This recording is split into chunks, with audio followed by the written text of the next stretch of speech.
Once again, welcome to another episode. I'm your host, Kevin Briggins, alongside Ellis Hudson. Hey, what's up, y'all?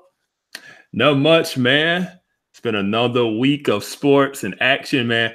I'm telling you, this is the best time of the year to be a sports fan.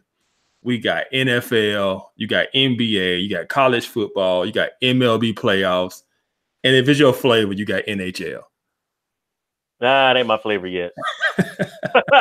although I did see the NHL put their first black player on the cover of NHL 19. Man, we on the come up. Yeah. All right, man. Well, let's just jump right into it. We've talked about it. We've teased it. So let's just go. Hey, the Lakers, man, your boy Bron, the person you say is the GOAT, 0-3. The Lakers could have been 0-3 without LeBron. What say you, man? Should the Lakers be worried? Nah, see, here's the thing. GOATs never worry. Okay. Right now, it's a process. And, this is the first time he's been on the West Coast. He's facing teams that can shoot the three. That is more of a West Coast style of play, run and gun, shooting the three. It's not a half court game anymore. So I think LeBron has to settle into that. And not only that, but he's got a brand new team, of players that he's got to, mesh with it. He's got to grow chemistry with. And right now, they're not as cohesive as they should be. But I think it's okay, man. You think it's okay? Yeah, I think it's all right. I agree with your point about the three ball. But to me, that's always been kind of LeBron's kryptonite, even going back to his Miami Heat days. The Dallas Mavericks shot the three very well. San Antonio, man, Danny Green lit them up. It's almost like if LeBron trades twos for threes, he loses. We're not even going to mention Golden State, right? So, yeah, the ability to shoot the three is very, very key to beating LeBron, a LeBron-led team. And so right now they're struggling. I think they've given up 130 a game so far in their first three games. Yep. That's a whole nother story, talking about the scoring in the NBA during this first week of the season. Been ridiculous.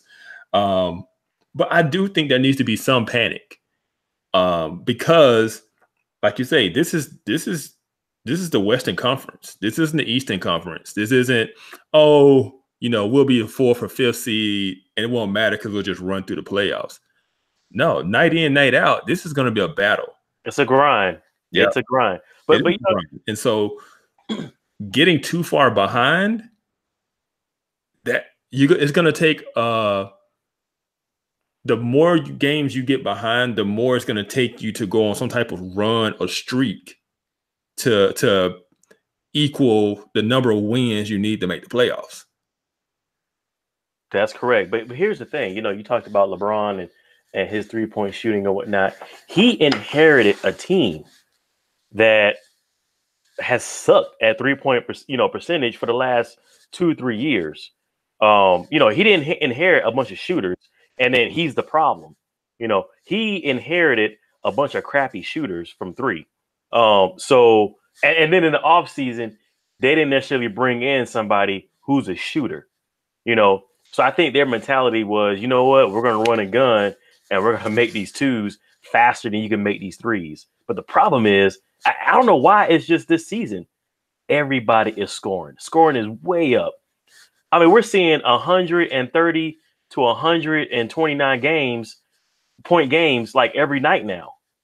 So I don't know what the deal is.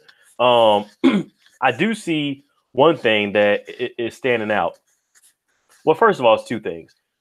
First thing is, this is the first time in NBA history, or that I can really think of, where we're actually paying attention to the first week of NBA season. I mean, really, this is the first week. What name another season? Maybe when Jordan came back. I would say anytime LeBron has changed teams, there's been an interest to see what the new team looks like. Interest with the new team, but this is like over the top. It's LA. It's LA. You're right. It's LA. But this is way over the top. Come on, man. They 0-3. He's got a bunch of young guys. He's got the old heads.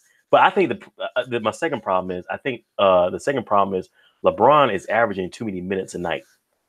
You know, I don't know. You know, he's a leader. You know, so I know he wants to be on the floor. He wants to be a part of what's going on and help facilitate.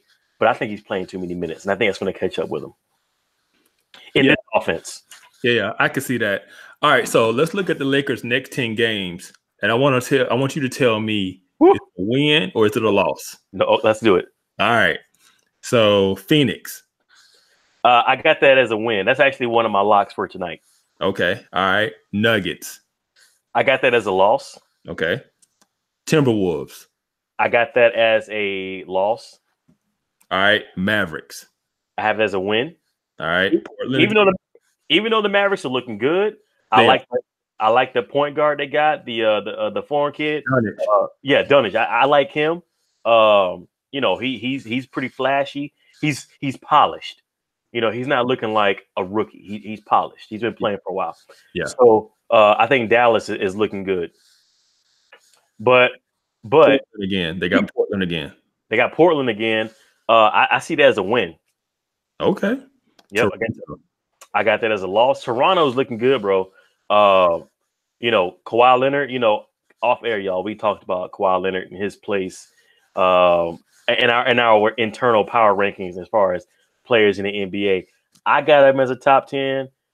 Kevin said I'm crazy. He's got him as a top 5. So you know, at a minimum top 5. Yeah. But I tell you what, though, I thought Kawhi Leonard was going to take a step back. You know, there's no pop, there's no system. You know, I thought he was going to take a step back, bro, but he's actually looking better than ever. I know. I'm telling you, Kawhi Leonard he's making a name for himself. He's making a name for himself. And you know what? He's actually meshing well with his teammates in Toronto. So that may be home. Yeah. All right. So let's keep going down this list. Yeah. They got Minnesota again. So I got that as a win. I'm not really bought into Minnesota, man. You know, I'm not bought into this Andrew Wiggins, Karl Anthony Towns. They ain't got a dog in them. You know, you know, they got big contracts, but I don't see them winning. All right. The Kings, Sacramento. Oh, win. All right. Orlando. Win. And Miami. Miami is one of those wild cards. Miami's got a young team too now, you know, and they're looking good. I got Miami winning that game. Okay. So what's your record over the next 10 games? I believe I was at 5-5.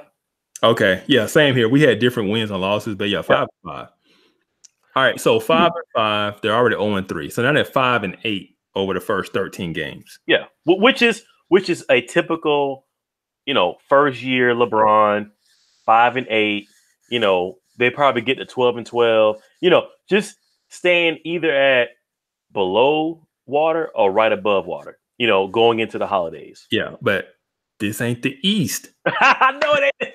And so, all right, so this is the problem. This is why I say they do need to panic, and this is why. All right, so last year Minnesota was the 8th seed at 47-35. Yeah. So they're gonna get the 47 wins. They're 5. If they start out 5-8, they've got to go 42-27 down the stretch just to get to those 47 wins. Okay. Some have to click. They got to turn it on. I mean, they can't just hover around 500 all year long. Let me tell you something. There's one thing that separates players from GOATs. That's determination. My boy Bron's gonna pull through. He gonna put the Lakers on his back. And they'll make the playoffs. I'm telling you, man, they'll make the playoffs. I don't see LeBron. Let me take it back. I don't see the Lakers. Okay. Yeah. Mm-hmm. It slipped. Yeah, it slipped. I don't see the Lakers winning more than 50 games. I mean, it's almost mathematically impossible. I'm just saying, but even to get to 50, okay, that means they're gonna have to go, because we said what, 47. Okay, they're gonna go 45-24. Here's the thing, man. The West. I'm just saying. You could never count out LeBron, man. You could never count him out. I'm not buying that narrative because I've been very critical of LeBron and saying that he's been very, very privileged to have been in the East and playing with 2 other All-Stars since he went to Miami the first time. So I want you to be for real with our audience. You haven't been critical. You've been hating. Yeah. Hey, y'all. Hey, let me tell you something, y'all. There's a reason why there's a Porsche yakking group on Facebook. It was because haters like Kevin, want to hate on my boy and first claim that he ain't the GOAT. 2, say he had an easy time in the East. 3, he had a bunch of Hall of Fame, players around him that carried him and blah, blah, blah, blah, blah, blah. So that's the reason why we even created the group to begin with, because Kevin's hating behind. Hey, if you want to call hey, because this what it is, LeBron fans, and I call them thanks to old Nick Wright James. I call him Nick Wright James because Nick Wright might as well change his last name to James because he's married to LeBron James. That's my dog. He sells false narratives that LeBron fans then get on social media and share. And it's like, that's false. It's like, did you know LeBron is the first player to ever score 30 on a Wednesday on, wearing a yellow sock and a red wristband? You'd be like, what? They just make up analytics. They make up stats trying to make LeBron look better than he is, right? But yeah, when you think about the fact that LeBron has played in the East, and then you look at the teams he's had to go through to get to the finals. We talk about an Isaiah Thomas-led Boston team. You want to talk about an Atlanta Hawks team whose best players was Al Horford and Kyle Korver. I mean, these are the kind of teams he's going through to get to the finals. I don't want to hear this is some great accomplishment when we know if he was in the West, it would have been a totally different story. He's in the East, and he got a chance to dominate the East, but he's not in the East anymore. He's in the West. And right now he's 0-3. He beat Golden State. What team in the West beat Golden State? Okay. Yep. So what team? So one time. Hey, that's more than any other team in the West. I'm just saying. So one time. I'm just saying. LeBron beat that super dynasty. LeBron and Kyrie. I'm just saying, bro. LeBron beat that dynasty, man. LeBron and Kyrie. Dude, Jordan couldn't even beat that team, man. Man, whatever. Everybody know the 73-9 Warriors did not want anything to do with the 72-10 Bulls. But that's a whole nother discussion. I'm just saying. Saying. So you say the Lakers don't need to panic. I say they do need to panic just based on mathematics and getting to that 47 number of the AC last year. Well, and the reason why I say there really is no panic, ultimately, I don't think there are any expectations for this Lakers team to, they want to make the playoffs, of course. But I don't think there's an expectation to, for them to really advance in the playoffs. It'd be great if LeBron made the play. It'd be a great story. LeBron is the only story right now in the NBA. There is no other story besides the Lakers. All eyes are on LeBron. All eyes are on the Lakers, and all eyes are on Brandon Ingram. But we'll get to that. Oh, well, yeah, I will say this: there's no expectation for them to win a championship. Yeah, but you've already got them at 50 wins. I believe Chris Broussard had them like 53 wins. Yep. Stephen A. Smith said they're going to be in the Western Conference Finals. He did say that. So there are expectations there, and I'm just doing math and trying to get them to the 8th seed right now. We'll see. I think those expectations are more so to make storylines. You say storylines, but even you saying 50 wins. I think 50 wins, bro. Okay. I think 50 wins, man. Okay. I think LeBron pulls it out. I don't think we need to panic at 0-3. Because, I mean, by, I'd say, 2 weeks from now, 3 weeks from now, we're looking at 10-3. This is what I will say. The Lakers last year lost a lot of close games. Yeah. They did. And so the thought was, okay, now that you have LeBron, you added Rondo, you added Lance Stevenson, those close losses should now turn to wins. But what we're seeing is a continued close loss. Right. So I do think there's some red flag. I know we could say Jalen, but I don't think all of a sudden they're going to go on a 20-5 run. like where they win 20 out of 25 games. I don't think they're going to go on one of those streaks in the West. Miami Heat did it. In the East. So they didn't play any West Coast teams during that 26 win streak? It was all East Coast teams? Is Dwayne Wade and Chris Bosh on this team? Hey, LeBron carried them. He can carry the Lakers too. Carried, really? Do we need to bring up the Dallas series that year? I'm just saying, bro. You mean Wade was showing LeBron how to be a champion? Well, he didn't show him in that Dallas series. He did. He was just a slow learner. All right, man. So speaking of LeBron, speaking of your boy Brandon Ingram. Yep. Right. So let's get to it.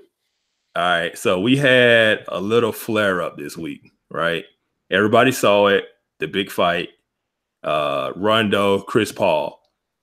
So is the criticism of LeBron fair? I've seen a lot of people criticizing LeBron for kind of running after Chris Paul and kind of being, I guess, in Chris Paul's corner, trying to calm him down instead of defending his Laker teammates. What do you think? So I think that LeBron showed leadership. Not only the leader, not only the leader of his team, but really the leader of the NBA. And there really is no place in the NBA for fighting. You know, people will try to say, "Oh, NBA soft and blah blah blah." Dude, there's no place in the NBA for fighting. Fighting for what? So I think LeBron, you know, thinking of as an ambassador, you know, thinking of as the leader of the NBA, he took one of the other leaders off to the side, said, "Hey, cool out. Everything is cool." You know, dude, Rondo has been Rondo. He's been doing that, dude, ever since he was with the Celtics. How many teams Rondo been on now? 6, 7? A lot. A lot. Why is that? Rondo is the TO of the NBA. All right. So I'll say this. I think the criticism of LeBron is fair. You want to know why? LeBron showed. Of course you do. LeBron just showed he just a manifestation of what LeBron fans are. They don't care about the Lakers. They're just LeBron fans. LeBron just care about LeBron. And Chris Paul, his boy. And so he went with his boy instead of going with his team. The Lakers. That's his team. That's his best friend. Their kids hang out together. That's my point. That's my point. Just like y'all LeBron fans. Y'all ain't Lakers fans. You don't care nothing about the Lakers. Neither do LeBron. He just out there to make movies. He know he ain't gonna win no ring with that team. Listen, I'm an honorary Lakers fan. Yeah. The banana boat crew, instead of going to South Beach and hanging out, they're gonna be in LA now. That's it. Him and Chris Paul. I'm an honorary Lakers fan. No. Man, we need to have Chris back on so he can call you out. So, you know, so back to Rondo, because that's who we focused on is Rondo. Back to Rondo. No. Of course you want to focus on Rondo. You want to take the heat off your boy.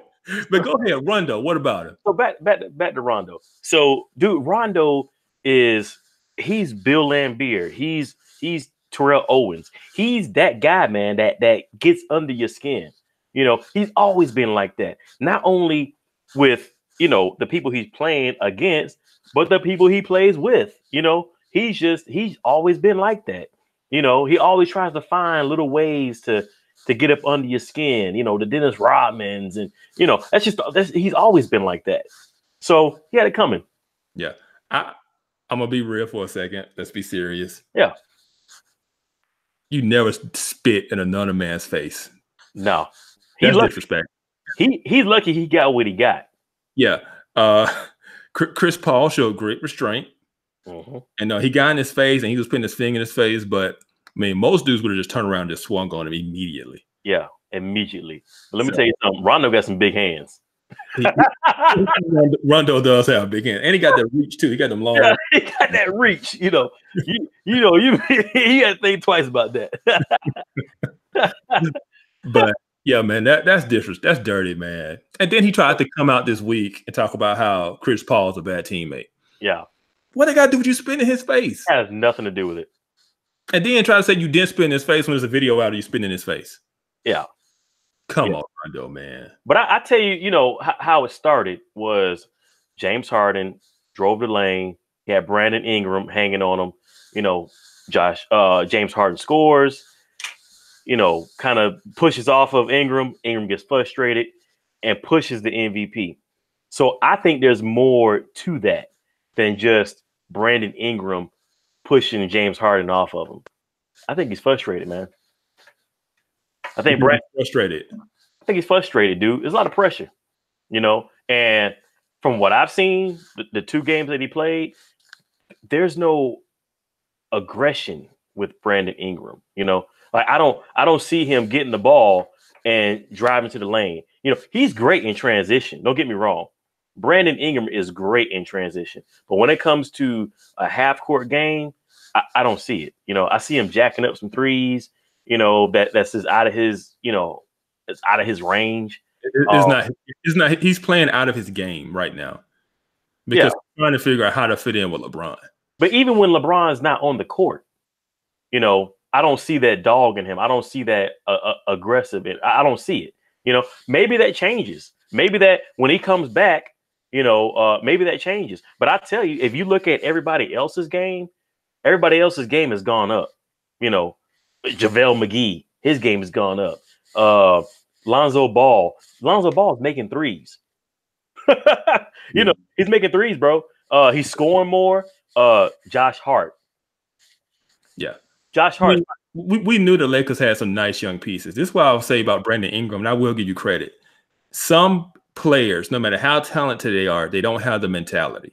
Yeah. I call it the Joe Smith syndrome. For people that are old heads like me, remember Joe Smith out of Maryland back in the 90s, #1 overall pick, super talented, but he was so laid back. He was so reserved. He didn't have that dog in him, so he never reached his potential. Right. Guys like Joe Johnson.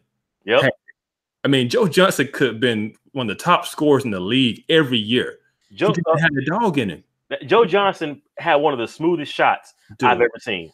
Dude, his offensive game was off the charts, but this was night in, night out. He didn't bring it that way. He wasn't aggressive.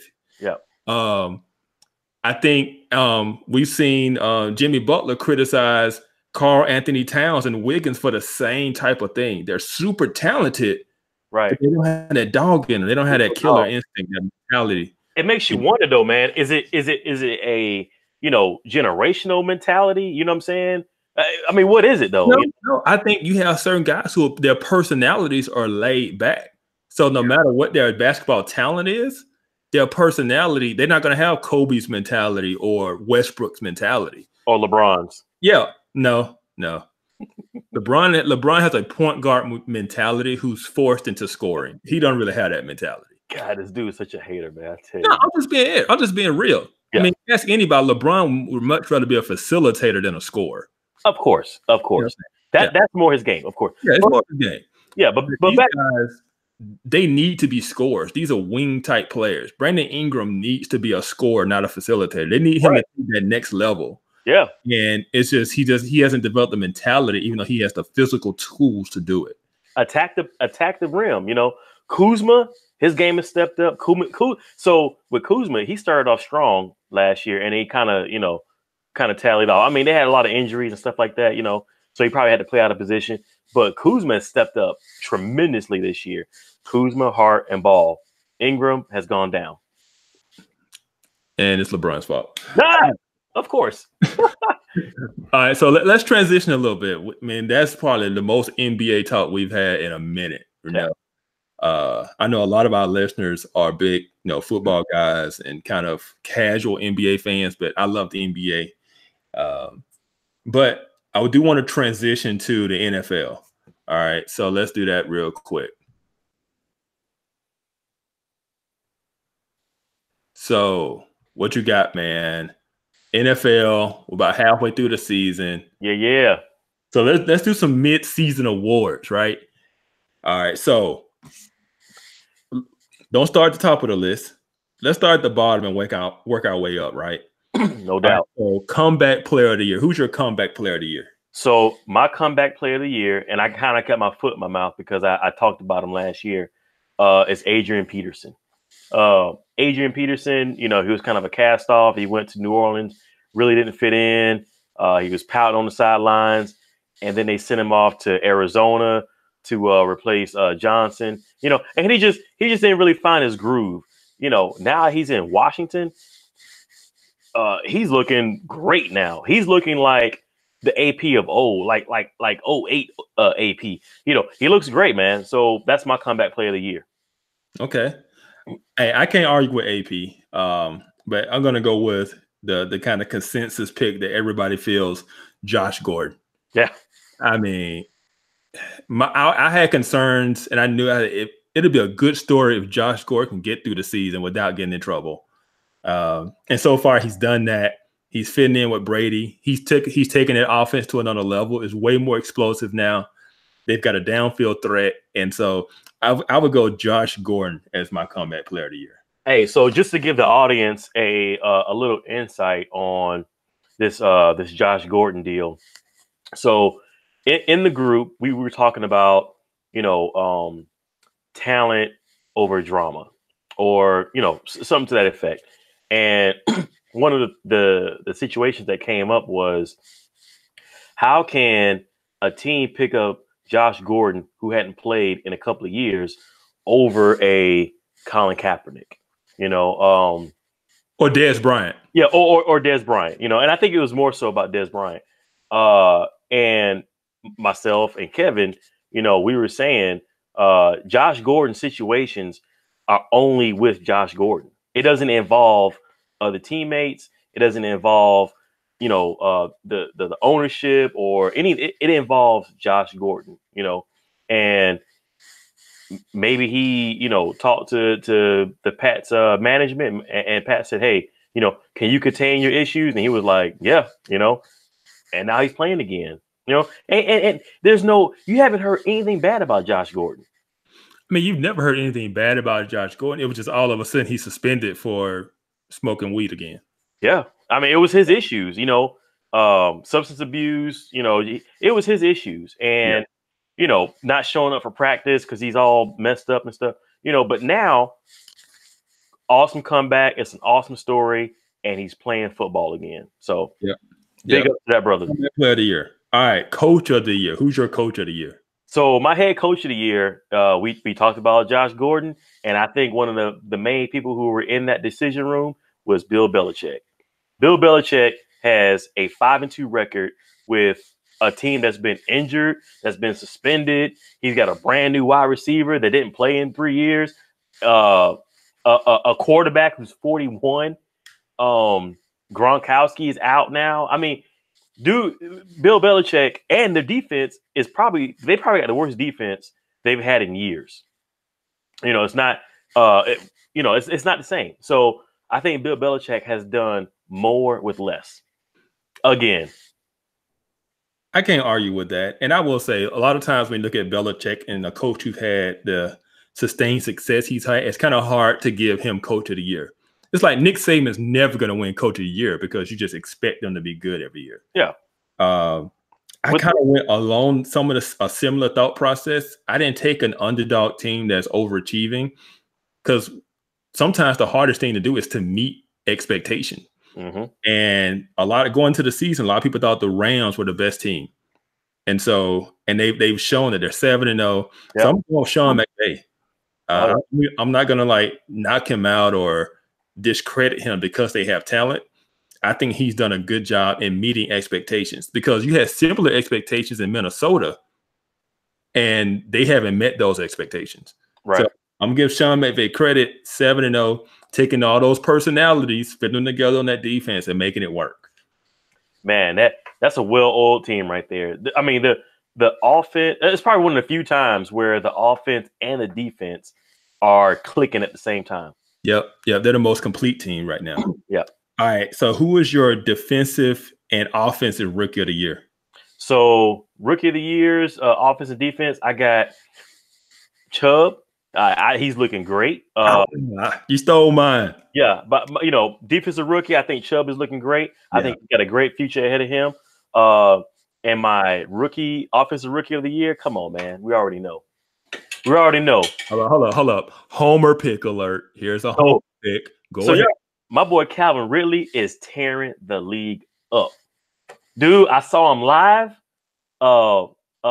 Monday Night Football. I saw him live, man, and live in living color, he looked phenomenal, dude.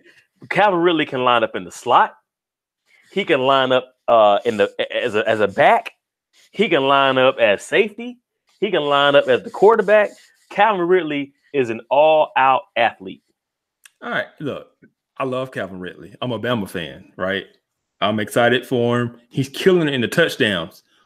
But what I would knock him is he's getting the touchdowns, but he's not necessarily getting the production. So Julio's still getting the production, but then Ridley's getting the touchdown. So I'll start with offensive. My offensive rookie of the year is actually somebody who went to Auburn, Kerryon Johnson, running back for the Lions. He's 7th in the league in rushing right now, and he's got 5 touchdowns already. Yeah, he's doing his thing. Yeah.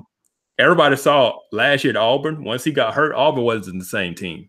Yeah. Kerryon Johnson's a good running back. And I tell you what, that Detroit team is looking good too now. They are, because they got a run game. They gave Matthew Stafford a run game. Yep. If you can give a balance and not ask him to throw it 50 times a game, you're going to have some success. And also you protect your defense because you can run the ball and use the clock a little bit. Defensive rookie. Oh, yeah, we went the same. Chubb.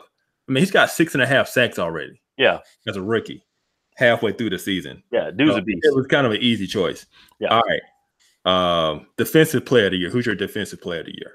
So defensive player of the year, this is somebody who – this was almost my comeback player of the year. Defensive player of the year is J.J. Watt. That team is clicking, man. Even Clowney's looking good too on the other side. So J.J. Watt, he is consistent. He's looking like he's well rested. I know he's had some injuries in the last couple of years, but he's looking good, man. Hold on. You didn't go Khalil Mack? I haven't heard anything about Khalil Mack in the last month. I think Khalil Mack won the MVP in September. To a lot of people, he did. Yeah, he won the September MVP. Here's your trophy. Yeah, I'm giving defensive player of the year to the best defensive player in the game, and that's Aaron Donald. Oh yeah, he's tearing it up. He's tearing it up, man. He's got 8 sacks already. He's living up to expectations. And this is the thing: 8 sacks from a defensive end, outside rush linebacker. Okay, no. 8 sacks from his defensive tackle position, from the interior. Do you know how disruptive it is to get that kind of pressure up the middle in the quarterback's face? Dude, that's literally like Warren Sapp level of defense. Yeah, absolutely. And I'll be honest, he's the best defensive tackle we've seen since Warren Sapp. Yeah, I can give him that. Yeah. So defensive player of the year, Aaron Donald, 8 sacks at the half. Just man, if he keeps this up, you're talking about 16 sacks from a defensive tackle. Nuts, dude. That's crazy. Nuts. All right, so let's move on. Offensive player of the year and MVP, because let's be honest, that's the same award. Yeah. So, in the beginning, man, I was a little cautious about heaping all this praise on this kid, but man, I watch these games to literally see him mess up. When is that game going to happen? When he's going to mess up? And by the way, that's called hating. I know it's hating. I know it is. I ain't gonna lie, bro. I watch these games and say, up. I told y'all, but it ain't happened, dude. That guy. I mean, Mahomes. We talking about Patrick Mahomes, y'all. Mahomes. He is a combination of Russell Wilson, Aaron Rodgers, Michael Vick, Cam. I mean, he is a combination of so many players. Right now, what he's looking as a very complete running quarterback. He's complete. No, he can beat you from the pocket. He can beat you outside the pocket. He can beat you with his legs. I mean, right now he's not really showing any weaknesses in his game. And I tell you, man, the NFL, they need to look at these husky pitchers in college baseball and get these guys to the NFL, because he's throwing that ball, man. He's throwing some heat, and I mean he probably throws the prettiest ball in the NFL. Put it like this: this is one of those times where where a team took a risk and it paid off. Yeah, Patrick Mahomes was thought to be the most talented quarterback in the draft, but he was a gunslinger and he was coming from that Texas Tech offense. Yeah. Which we've seen a lot of guys go in that offense, put up big numbers, and then get to the NFL and be trash. Right. And so it was kind of one of those, we really don't know what we have, but he looks like the most talented quarterback. He does. He does. And, you know, and there's a player that's coming up. You know, I guess I got to talk about him. But there's a player coming up, Tua, out of Bama, who looks just like him. Dude, it's the fact that Tua has to play another year of college is, yeah, I'm happy about it. Of course. We're going to go, you know, three-peat. Yeah, of course you are. So, yeah, you're right. Yeah, so Mahomes, man, he's the complete package, dude. And I mean, so I look at things like, you know, before the snap, you know, he's pointing at, you know, defensive players, man. Like he's thinking about defensive schemes in his head, you know, before the snap. He's calling out audibles, man. He's calling out the blitz. Dude, complete package. And I'll be honest, he got a chance to do what quarterbacks used to be able to do back in the day. He sat for a year. Yeah, he sat. Now they started him the last game of the season because they kind of want to see what they had and could they let Alex Smith go. Yeah. And so, but he sat all year long his rookie year. He wasn't thrown into the fire. And Alex Smith is a good quarterback. Yeah, and they let him go because they knew what they had and the talent and the potential was so much higher. Right. And so give Andy Reid credit for setting him up for success. Give Andy Reid credit for surrounding him with talent. Because let's be real, there's a lot of talent surrounding Patrick Mahomes. Oh, yeah. Patrick Mahomes has the absolute correct receivers to throw it to. Tyreek Hill, man. What was that dude, like 5'7"? Yeah, Tyreek Hill, Sammy Watkins. Yeah, dude. Got Kelsey at tight end. He got the best tight end in football. Yeah, and then you got Kareem Hunt in the backfield. Yeah, he's money. That's a great team. Yeah, it is. The only problem is that defense, and I think that's going to bite him in the butt. That's Andy Reid for you. But for the sake of MVP discussion, he's going to continue to put up numbers because he's going to have to. He's on pace for 50. Put like this. I posted in the group before the season, they were talking about Patrick Mahomes over under 30. Because I think no quarterback or only one quarterback in Kansas City Chiefs history had thrown for 30 touchdowns. Yeah. So it was an over under 30.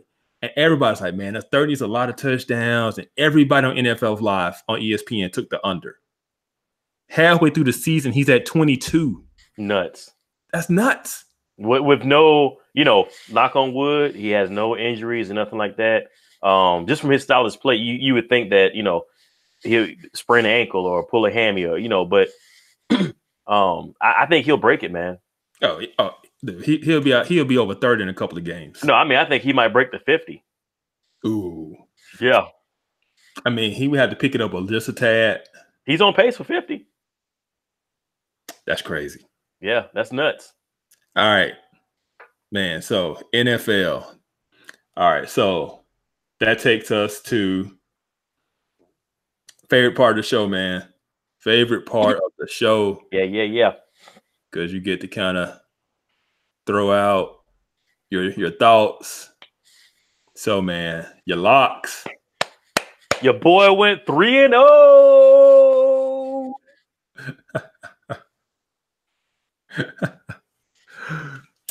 I can't say I went 1-2. I was 3-0 last week.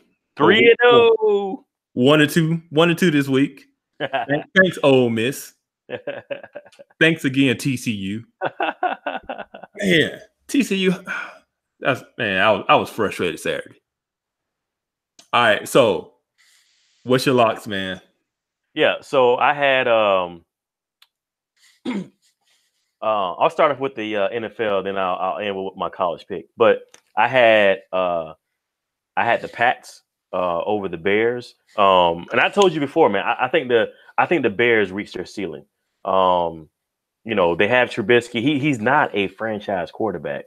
I mean, he's not. You know, he's not. You can have the top defense. You can have all these defensive players, yada yada yada yada yada. But it comes down to the quarterback. You know, and if you ain't got the quarterback, it ain't gonna happen. And I don't think Trubisky looked great, dude, in September. I'll say this. It's to be determined. I got them losing the next game. You know, You got to remember when they took him #2 overall. You got to remember he only played 13 college games. Yeah, he had 1 season of starting in college. It's going to be a while for him to reach his potential as an NFL quarterback. So I'm going to say the jury is still out. But no, right now he's not at a franchise quarterback level. No, he's not. And you know what? Let me take that back, man. I'm not going to doom him. He has shown potential.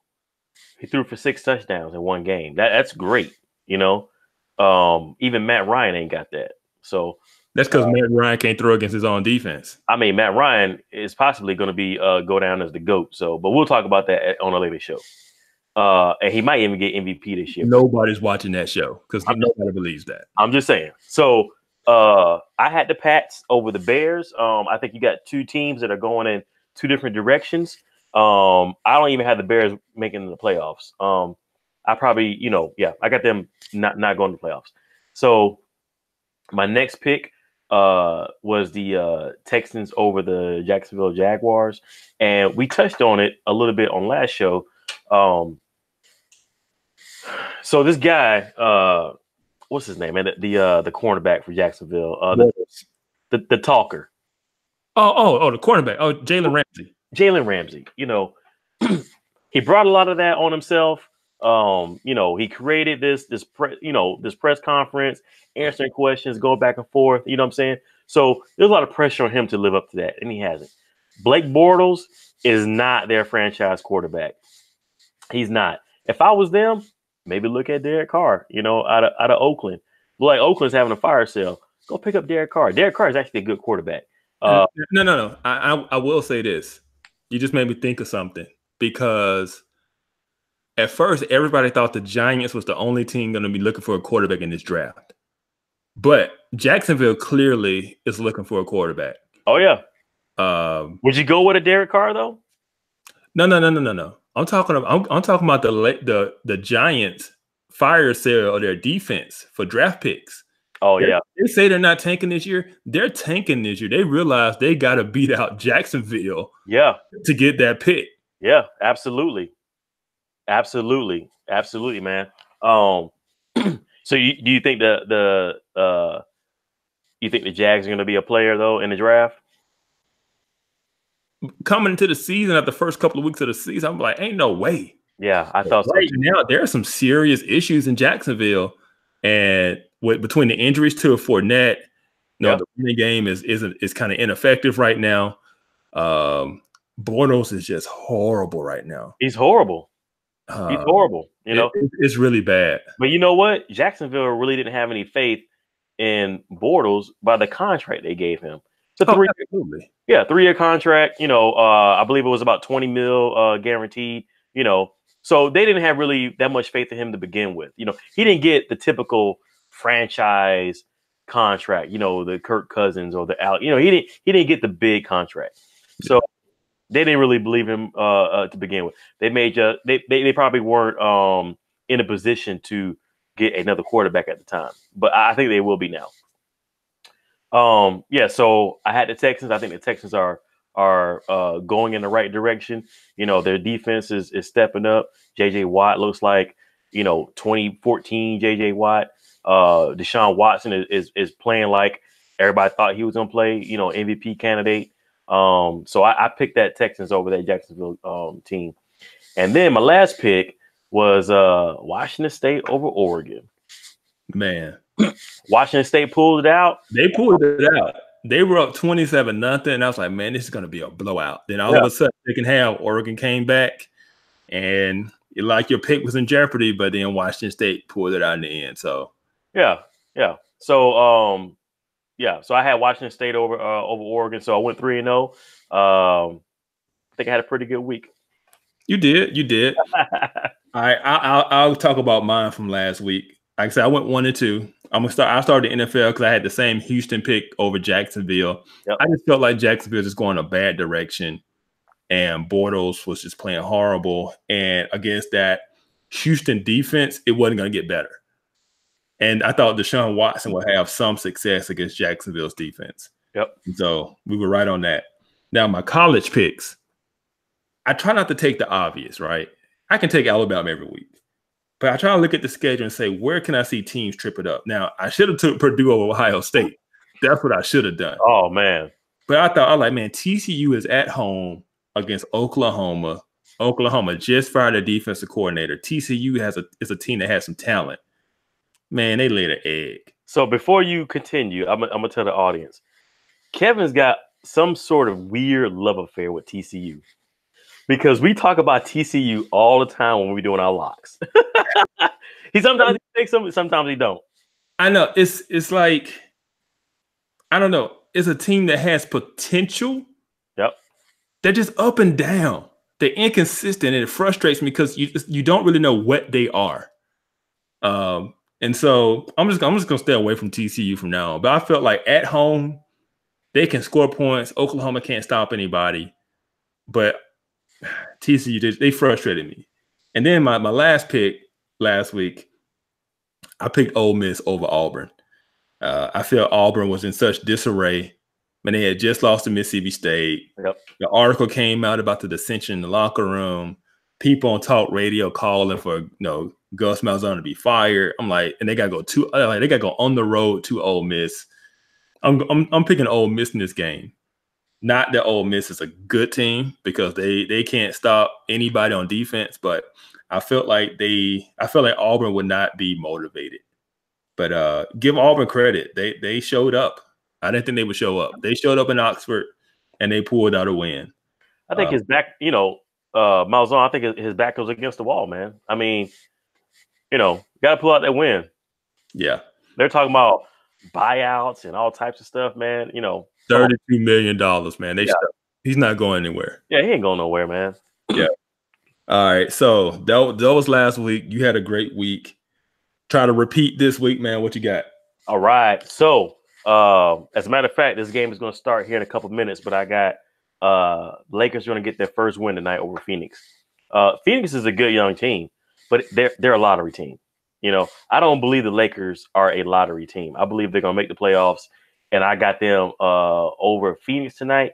Look for LeBron to drop 45, 10, and 10.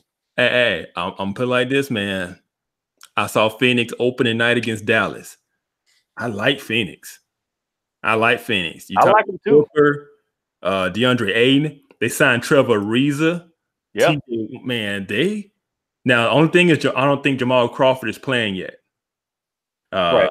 With the first game of the season, he was on the sideline in the suit, so I think he's not playing yet. But that team has potential. Yeah, and DeAndre is probably rookie of the year. Possibly. Now, I do have the Lakers winning that game, so I'm with you on that, but it's not it's because they should win it, but it's not going to be easy. Yeah. All right. So what's your other two? So I got my next two. I got Philly Eagles over the Jacksonville Jaguars. Jaguars are on decline, and I think that the Eagles are going in the opposite direction, and they're starting to get in that playoff feel, almost like this is a do or die game for both teams. I'll say this for the Eagles, they need to win this game. They're going to want to have a chance to win the NFC East, right? But Dallas is playing better. Was that? I say they blew that game last week to Carolina. I know. But you know what? They got to win this game because Dallas is looking good. The Redskins are looking good, and they can't afford to lose any more games. The Eagles. Yeah, so, and I'm glad you said Dallas. We didn't even talk about the Amari Cooper trade. Oh, I know. But you know what? I mean, it's like a desperation trade to me, save face.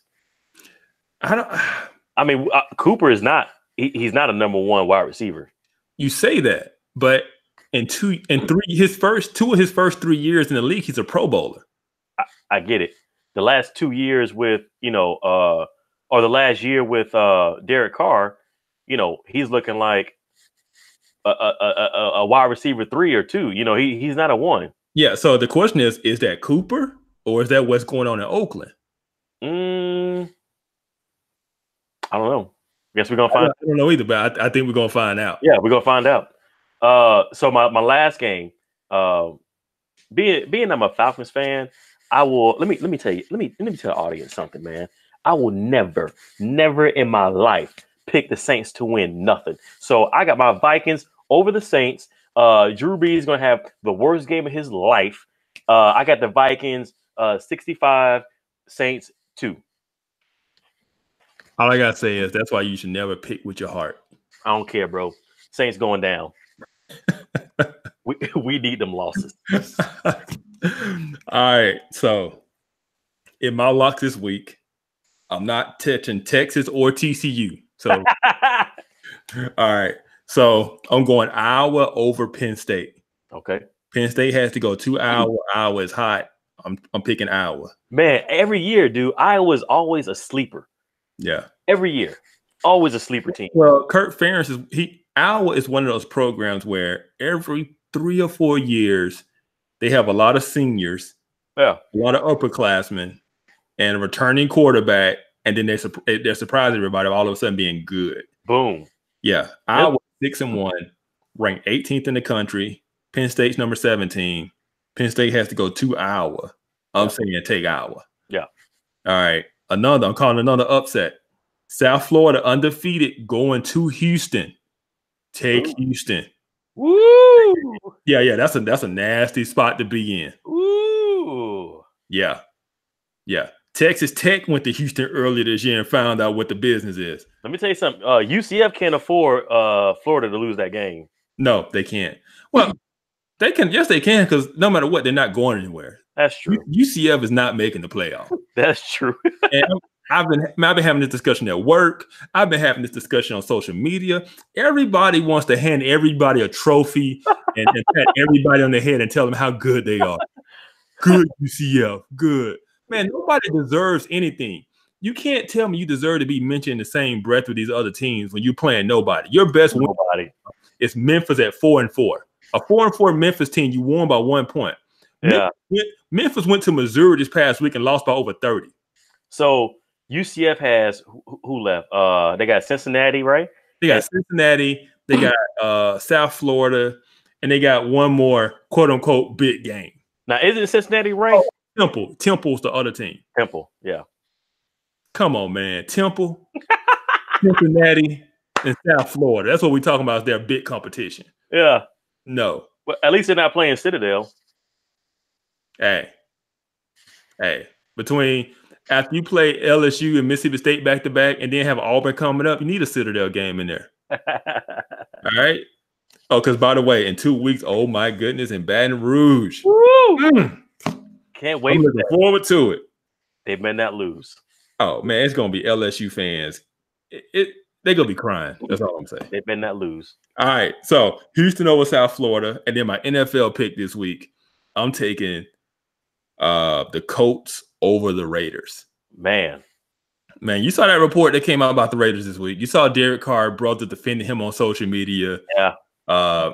It's not good right now. You trade away Amari Cooper. You trade away Khalil Mack. It's a fire sale. The team is upset with Gruden. So, it's a dumpster fire. It's a dumpster fire. But you know what? The only shining light is the Raiders are getting picks. The Raiders are stockpiling first round, second round picks. Oh, man. They got 3 first round picks in the 2019 draft. Yeah, dude. Yeah. Like, hey, Kellen, I see you, man. Yeah, he's cleaning house. I'm going to ignore your UCF comments on here, man. Nah, time we're waiting on Bama to play somebody. You about 2 weeks. LSU at LSU. Yeah. Alabama playing Redan High School. Hey, no, we're not. We're just making everybody look like a high school team. My God. Yeah. Tennessee goes to Auburn and beats Auburn. The next week, they down 28-0 in the first quarter, Alabama. Come on, man. It's just ridiculous. All right, so those are my picks. Those are my locks.